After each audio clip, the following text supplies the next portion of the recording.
Kongresi i Manastirit të vitit 1908, 22 nëntor 1908, nuk ka të bëjmë me lëvizjen e xhamietit.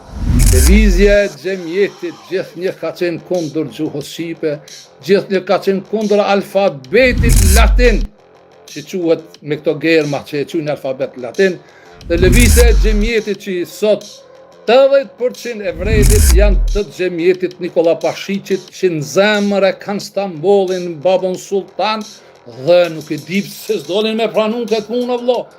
Në të bohën me Turqia ju ndihmon si ka 90 milion banor. Po s'kan kur zot bëjnë me Shqipën dhe shqiptarin, to vetëm na dëmtojnë, sikur që na dëmton Turku do ta çujnë fund Utbashi. Xhevdet Hajredini, si antar i Këshillit Sigurisë, dhe thojnë Maqedon kjo është shqiptar, nuk është shqiptar. Ju të partive doni me dalë me reagu me thonë se kjo nuk është shqiptar, o turk.